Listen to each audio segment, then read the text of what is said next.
जय मसीह की प्यारे दोस्तों, खुदावंद आपके साथ हो। खुदावंद आपको बड़ी बरकत दे। खुदावंद हमेशा आपको अपनी पनाह में रखे और आप खुदा के जाहो जलाल में बढ़ते चले जाएं।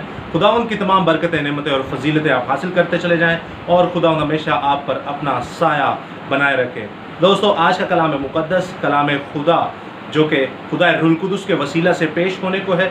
और ये ऐसी तमसील के बारे में आज हम सीखेंगे दोस्तों कि इस तमसील को हम बचपन से सुनते आ रहे हैं। आज हमारे बच्चे देखते हैं कि कैसे संडे स्कूल में भी इस तमसील के बारे में सीखते हैं। 10 कुंवारियों की तमसील जो खुदावंद यीशु अल मसीह ने अपने पाक मुबारक मुंह से कही, मत्ती रसूल की इंजील उसके 25वें बाब में।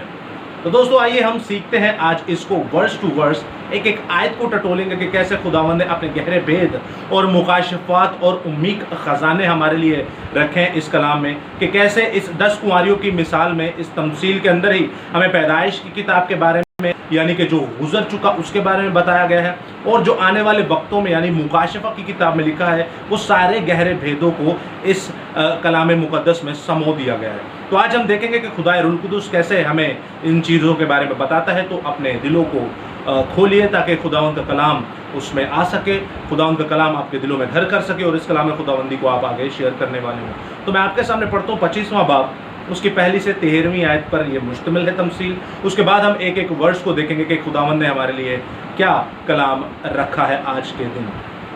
तो आइए दोस्तों, स्टडी करते हैं पहली आयत से। जब उस वक्त आसमान की बादशाही उन 10 कुंवारियों की मानिद होगी जो मशले लेकर दुल्हा के इस्तकबाल को निकली। उनमें 5 बेवकूफ़ और 5 अक्लमंद थी। जो बेवकूफ़ थी उन्होंने अपनी मशलें तो ले लीं मगर तेल अपने साथ ना लिया, मगर अक्लमंदों ने अपनी मशलों के साथ अपनी कुपियों में तेल भी ले लिया। और जब दुल्हा ने देर लगाई तो सब ऊँघने लगी और सो गईं। आधी रात को धूम मची कि देखो दुल्हा आ गया, उसके इस्तकबाल को निकलो।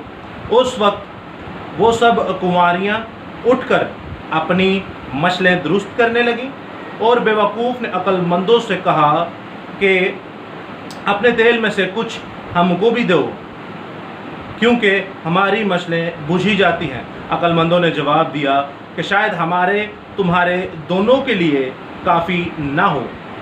बेहतर यह है कि बेचने वालों के पास जाकर अपने वास्ते मोल ले लो।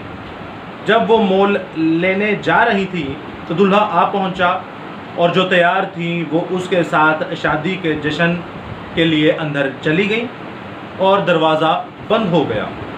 फिर वो बाकी कुंवारियाँ भी आईं और कहने लगी, ए खुदावंद हमारे लिए दरवाज़ा खोल दे। उसने जवाब में उससे कहा, मैं तुमसे सच कहता हूँ कि मैं तुमको नहीं जानता, बस जागते रहो, क्योंकि तुम ना उस दिन को जानते हो ना उस घड़ी को। सो कलाम खुदा का पढ़ा, सुना, समझा और कबूल किया जाना हम सबों के लिए बाइस बरकत का सबब हो। खुदा का शुक्र हो, आमीन। दोस्तों, कलाम खुदा में आज हम देखेंगे कि खुदावंद खुदा हमारे लिए क्या गहरे भेद और मुकाशफात लेकर आया है। एक एक आयत को हम देखेंगे, इस बाइबल स्टडी को हम देखेंगे कि खुदावंद हमें क्या समझाना चाह रहा है। ये तमसील किस चीज़ को जाहिर करती है, इस तमसील का हमारी ज़िंदगियों से क्या लेना देना है। तो दोस्तों, पहली आयत में लिखा है कि 10 कुंवारियाँ हैं जो आसमान की बादशाही, उन्हें 10 कुंवारियों के मुताबिक उनकी मानिद कहा गया और उनके पास मशले भी हैं। अब कुंवारियाँ किन्हें शो करती हैं? कुंवारियाँ हम देखेंगे कि बाइबल मुकद्दस में मुकाशफा की किताब में कुंवारियाँ यानी औरत जिसे कहा गया है वो कलीसियाओं को कहा गया है। मुकाशफा की किताब में आप देखते 3 औरतों का जिक्र है। एक तो आसमान पर जो लश्कर है, आसमानी जो लश्कर हैं, अजरा में फलक हैं, चांद सूरज सितारे सयारे जो हैं, उनमें से जो सितारे हैं वो एक प्रोफेसी को शो करते हैं। उसके बाद आप देखते हैं दोस्तों, एक और औरत का जिक्र है जो सर पर 12 सितारों का ताज लिए हुए है और वो बच्चा जनने को है। उसने सूरज को ओढ़ा हुआ है और चांद उसके पांव तले है। वो बच्चा जनने को है, बच्चा जनती है और बच्चा यकायक आसमान पर उठा लिया जाता है और खुदा के तख्त पर पहुंचता है और वो लोहे के आसा से दुनिया पर क्या करता है? हुकूमत करता है। एक तीसरी औरत का जिक्र है जो कि जिसके नाम है राज, और वो शैतान के लानतों से, कुफर से लदी हुई है। वो देखते हैं हैवान के ऊपर बैठी हुई है, वो कसबी कहलाती है। उसके साथ दुनिया मुबाशरत करती है, सोहबत करती है और वो भी कसबीपन में रूहानी तौर पर बुत परस्ती का एक जरिया हमें यहाँ पर नज़र आ रहा है। खुदावंद ने फरमाया, हम दो औरतों के बारे में देखेंगे, एक तो वो जो पाकीज़ा है यानी कलीसिया है, और दूसरी वो जो कुफर के नामों से लदी है, जो हैवान पर बैठी यानी कि शैतान की कलीसिया। औरत को हमेशा दोस्तों याद रखें कलीसिया के जरिए से देखा गया है, कलीसिया की नज़र से खुदावंद देखता है। कैसे आप देखते हैं, उससे पहले पैदाइश 3 बाब में कि जब खुदावंद शैतान को सज़ा देते हैं तो कहते हैं कि मैं तेरी और औरत के नस्ल तेरे दरमियान और औरत के दरमियान अदावत डालूंगा, और तेरी नस्ल और औरत की नस्ल के दरमियान अदावत डालूंगा। यीशु मसीह औरत की नस्ल से निकले। आप जानते हैं इस कायनात में नस्ल मर्द से कहलाई जाती है, नस्ल मर्द से कहलाई जाती है, लेकिन कायनात की एक वाहिद शख्सियत है जो कि मुकद्दसा माँ मरियम थी, जो कि औरत की नस्ल से खुदावंद यीशु अल मसीहा पैदा हुए, क्योंकि मर्द का उसमें कोई अमल दखल नहीं था। तो यहाँ पर हम देखते हैं कि वहाँ पर खुदावंद फरमा रहा है, पैदाइश 3 बाब में ही रूहानी तौर पर हमें तमसील बताई गई कि तेरी नस्ल यानी शैतान की नस्ल, यानी जो शैतान के बेटे हैं, जो शैतान की कलीसिया है, जो शैतान के लोग हैं, और दूसरी तरफ औरत की नस्ल यानी जो जमात है, जो वो कलीसिया जो खुदा की चुनी हुई जमात है, जो खुदा के चुनिंदा लोग हैं, दोनों में अदावत डालेगा। इसीलिए यूहन्ना 1 बाब में लिखा है कि नूर और तारीकी में बहुत फर्क है, नूर के फर्जंद तारीकी के फर्जंद से जुदा होंगे। तो खुदावंद यहाँ पर हमें ये फरमाना चाह रहा है कि 10 कुंवारियाँ यानी कि 10 कलीसियाएँ, 10 कलीसियाओं पर खुदा की बादशाही मैं आपको समझाता हूँ। खुदावंद ये फरमाता है, उसके बाद उनके हाथों में मशले हैं। मशले दूसरे आसान लफ्ज़ों में आप चिराग को कह सकते हैं, तो उनके हाथ में क्या है, चिराग है। अब चिराग क्या है, बाइबल मुकद्दस फरमाती है ज़बूर 119 उसका 105 आयत में, तेरा कलाम मेरे कदमों के लिए चिराग और मेरी राह के लिए रोशनी है।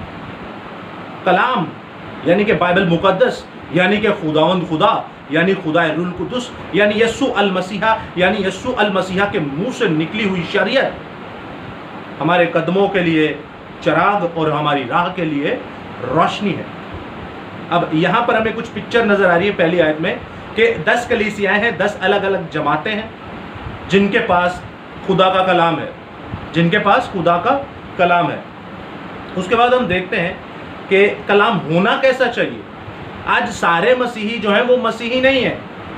बाइबल मुकद्दस कहती है तुम होंठों से तो मेरा नाम लेते हो लेकिन तुम्हारे दिल मुझसे दूर है। खुदावंद यीशु मसीहा खुद कहते हैं सारे मसीह नहीं है। मत्ती 7 बाब में लिखा है कि बहुत तेरे आखिरी दिनों में आएंगे, कहेंगे ऐ खुदावंद तू हमें आग में क्यों डालता है। यीशु मसीह कहते हैं कि ऐ बदबख्तों मैं तुम्हें नहीं जानता, मेरी नज़रों से दूर हो जाओ। ये होंठों के मसीहियों को खुदावंद मसीह नहीं कहता। मसीह होने के लिए कैसे चाहिए, आप मुकाशवा 12 बाब उसकी आखिरी 17वीं आयत में देखते हैं कि जिन्होंने यीशु मसीह की गवाही दी और जो खुदा के हुक्मों पर अमल करते हैं वो ही मसीही हैं, याद रखिएगा। और जो अपने मुंह से मसीह अपने आप को कहते हैं कि मैं हर इतवार चर्च जाता हूँ, मैं दुआएं करता हूँ, मैं बाइबल पढ़ता हूँ, ये मसीह नहीं है। जो इस कलाम को पढ़ता, सुनता और इस पर अमल करता है वो मसीह है। अमल करना बहुत ज़रूरी है। क्यों दोस्तों, मसीही याद रखिएगा ये चिराग, उस चिरागों की बात हो रही है जो अमल करते हैं। अब अमल करने के लिए मैं आपके सामने एक इस्तबाक पढ़ता हूँ खुदा के पाक कलाम में से, इस्तिश्ना की किताब उसका 28वां बाब और उसकी 15वीं आयत में लिखा है, अगर तू ऐसा ना करे, अगर तू ऐसा ना करे, कैसा आप जानिएगा, लेकिन अगर तू ऐसा ना करे कि खुदावंद अपने खुदा की बात सुनकर उसके सब अहकाम और आयन पर जो आज के दिन मैं तुझको देता हूँ एहतियात से अमल करे तो ये सब लानतें तुझ पर नाजिल होंगी और तुझको लगेंगी। यानी कि कलाम खुदा फरमाता है कि अगर ये पाकलाम, ये खुदा के हुक्म, खुदा की शरीयत, खुदा के अहकाम, खुदा की अहकाम खुदाबंदी, शरीयत खुदाबंदी जब मैं आज तुम्हें देता हूँ, खुदा का कलाम जब आज मैं तुम्हें देता हूँ, तो अगर तुम उस पर अमल नहीं करते तो याद रखिएगा ये सारी लानतें आफतें तुम पर नाजिल होंगी और तुम्हें लगेंगी भी। सुनते तो सारे ही, सुन तो वो भी रहे थे कौम बनी इसराइल। इसलिए मुकाशफा की किताब पहले बाब में लिखा है कि जो इस नबूवत की किताब को पढ़ता, सुनता और इस पर अमल करता है वही मुबारक है। याद रखिएगा जो अमल करता है वही मुबारक है और कोई भी नहीं। सुन के जो अमल नहीं करता वो लानती है। सुनकर जो अमल नहीं करता उस पर सारी आफतें आएंगी, याद रखिएगा। और भी खूबसूरती से खुदावंद फरमाता है, और नबूवत की किताब मुकाशफा की सिर्फ किताब नहीं, उसमें हमें बताया गया है कि मुकाशफा की किताब जब आप पढ़ते तो आपके सामने पास्ट, प्रेजेंट और फ्यूचर तीनों आ जाएंगे। माजी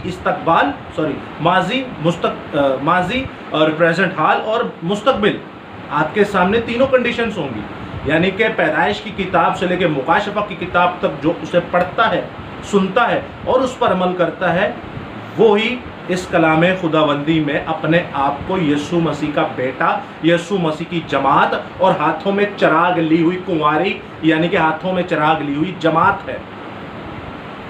याद रखिएगा। और इस्तिश्ना की किताब में लिखा है, जो सुनता है, पढ़ता है और अमल नहीं करता, वो लानती है। उस पर क्या नाजिल होंगी? आफतें नाजिल होंगी। और मैं आपके सामने एक और इस्तबाक पढ़ देता हूँ, मुक़द्दस लूका रसूल की इंजील, उसका 11वां बाब, उसकी 27वीं से 28वें आयत। यहाँ पर लिखा है, जब वो बातें कह ही रहा था तो ऐसा हुआ कि भीड़ में से एक औरत ने पुकार कर उससे कहा, मुबारक है वो रहम जिसमें तू रहा, मुबारक है वो छातियाँ जो तूने चूसी। और यीशु मसीह क्या कहते हैं? उसने कहा हाँ, यीशु मसीह कहते हैं हाँ, मगर ज़्यादा मुबारक वो हैं जो खुदा का कलाम सुनते और उस पर अमल करते हैं, जो खुदा का कलाम सुनते और उस पर अमल करते हैं। इसीलिए मुकाशफा की किताब में 3 बार, गालिबन 3 से 4 बार, 3 बार तो मैं आपको कॉन्फिडेंटली कह सकता हूँ, मे बी पॉसिबल है 4 बार यह आयत आई हो कि जो खुदा के हुक्मों पर अमल करते हैं, जो यीशु मसीह की गवाही देते हैं, यानी कलाम को सुनकर पढ़कर उस पर अमल लाते हैं, वही ये 5 अक्लमंद कुंवारियाँ हैं, वही ये 5 अक्लमंद क्रिश्चियंस हैं, वही ये 5 अक्लमंद अपने आप को मसीही कहते हैं। बाकी सारे जो अपने मुंह से मसीही कहते हैं वो नाम की मसीह हैं, उनको पता ही नहीं है कलाम खुदाबंदी को आगे फैलाने के लिए हमें क्या करना पड़ेगा। तो याद रखिएगा दोस्तों, खुदावंद यीशु मसीह से जब वो जमात में कलाम कर रहे होते हैं तो एक बंदा कहता है कि बाहर तेरी माँ और तेरे भाई तुझे लेने आए, तो खुदावंद यीशु मसीह फरमाते मेरे माँ और मेरे भाई, यानी कि मेरे खून के रिश्ते, यानी कि मेरे करीबी, मेरे दोस्त, मेरे बहन भाई जो मेरे खून के रिश्ते मुझसे रखते हैं, वो हैं जो इस कलाम को सुनकर उस पर ईमान लाते हैं, जो इस कलाम को सुनते और उस पर अमल करते हैं। तो याद रखिएगा दोस्तों, अमल बहुत ज़रूरी है, तभी आप 5 अक्लमंद कुंवारियाँ यानी कि 5 अक्लमंद कलीसिया कहलाएंगी। उसके बाद दोस्तों हम देखते हैं आगे कलाम खुदा में, मुक़द्दस मत्ती रसूल की इंजील में पहली आयत में तो हमें काफ़ी कुछ क्लियर हो गया। उसके बाद हम देखते हैं कि आगे दूसरी आयत में क्या लिखा है। उनमें 5 बेवकूफ़ और 5 अक्लमंद थी। जो बेवकूफ़ थी उन्होंने अपनी मशलें तो ली मगर तेल अपने साथ ना लिया। अब तीसरी आयत में आप देखते हैं एक चीज़ है और एक चीज़ नहीं है। मैंने आपको पहली आयत में बताया कि कलाम खुदा पर उसके कलाम खुदा के हुक्मों पर अमल करना और यीशु मसीह की गवाही देना, इसको कहते हैं कि जो खुदा के कलाम पर अमल करता है, सुनकर अमल करता है। अब ये हो कैसे सकता है? ये एक ही चीज़ से हो सकता है कि जब आपकी कुप्पी में तेल हो, जब आपकी कुप्पी में तेल हो, जब आपके चिरागदान में तेल हो। और तेल खुदा रूह कुदस को शो करता है, तेल खुदा के रूह को शो करता है, तेल खुदा के पाक रूह कुदस को, जो पाक से भी पाक तरीन है, उसे बताता है। तेल होना बहुत ज़रूरी है, वरना आप इंसानी हिकमत के साथ इस कलाम को सुनाते चले जाएंगे।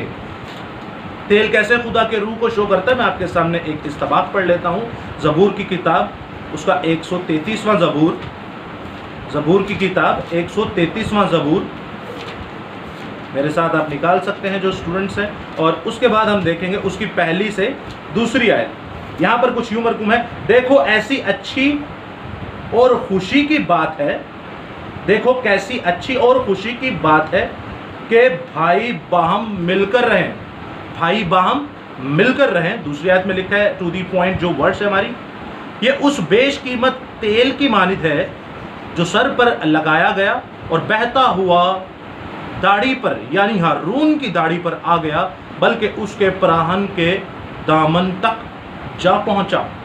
जब खुदावंद ने मसा करना होता था किसी बादशाह को, किसी सरदार काहिन को या अपने नबी को, तो दोस्तों खुदावंद यीशु मसीहा भी ये तीनों खिदमात के लिए बपतिस्मा लेते हैं। हालांकि उन्हें बपतिस्मा लेने की ज़रूरत नहीं, मैं इस पर एक अलग वीडियो बनाऊंगा कि खुदावंद यीशु मसीह ने बपतिस्मा क्यों लिया। याद रखिएगा 3 चीज़ों से, बादशाहत के लिए बपतिस्मा लिया, नबी के लिए बपतिस्मा लिया और सरदार काहिन के लिए। इस पर हम बाद में डिटेल में बात करेंगे।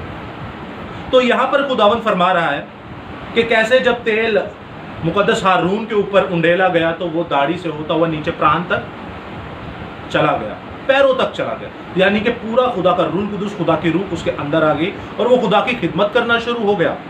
उसके बाद आप देखते हैं कि मुकद्दस सैमुअल ने कैसे मुकद्दस साउल को, उस वक्त मुकद्दस साउल जो थे, जो खुदा ने उनको अपनाया, उसके बाद उन्होंने गलतियां, कोताहियां और ऐसे ऐसे गुनाह किए कि खुदा जानता है उनकी माफ़ी होगी या नहीं। बहुत ही ऐसे गुनाह कि बाइबल मुकद्दस उन्हें माफ़ नहीं करती, याद रखिएगा। लेकिन खुदा क्या करे हम नहीं जानते। रूहों के इम्तियाज़ के मुताबिक उनकी माफ़ी बिल्कुल नहीं, लेकिन खुदावंद की जो मर्ज़ी है, खुदावंद उनके साथ जो भी करे। आप देखते हैं बाइबल मुकद्दस में, जब मुकद्दस सैमुअल ने साउल के ऊपर तेल उंडेला तो वो नबूवतें करना शुरू हो गए, अजनबी ज़ुबानों में नबूवतें करना शुरू हो गए। खुदा का रूह इस तेल को मुशाबे देता है, खुदा का रूह इस जैतून के तेल को मुशाबे देता है। तेल और भी बहुत सारी जगहों पर इस्तेमाल होता है। आपको पता है, आज जब हमारा कोई जिस्म छिल जाता है, कोई एक्सीडेंट हो जाता है, हमें चोटें आती हैं, हमें ज़ख्म होते हैं, तो हमें क्रीम या ऑइंटमेंट लगाई जाती है, उसमें भी तेल का इस्तेमाल होता है। वैसे पुराने अहदनामा में या पुरानी, अगर आप इस्टेब्लिशमेंट में चले जाएं, पुराने लोगों में चले जाएं, जब ये मेडिसिन नहीं थी होती, तो दोस्तों ये जैतून का तेल, खोपरे का तेल, आज भी खोपरे का तेल इस्तेमाल होता है। तेल लगाया जाता था ताकि मॉइस्चराइजिंग रहे, ताकि जिस्म, स्किन और ना फट जाए, ताकि आप हील हो जाएं। आप क्या हो जाए? हील हो जाएं। जब आप देखते रोमन्स जो थे, रोमी जो थे, जब ये जंगों पर जाते थे तो इनकी शील्ड जो होती थी उन पर तलवार लग लग के वो फट जाती थी, तो उनको बचाने के लिए भी वो उसके ऊपर जैतून का तेल रगड़ते थे ताकि ये फटे नहीं, और चोट अगर इस पर लगे तो ज़्यादा ना लगे। दोस्तों, हीलिंग प्रोसेस बाइबल मुकद्दस में एक चीज़ जो खुदावंद ने हमारे सामने बताई है, वो इंसानी ज़िंदगी को सामने रखते हुए बताई। अगर खुदावंद यीशु मसीह अपने आप को बर्रा कहते हैं तो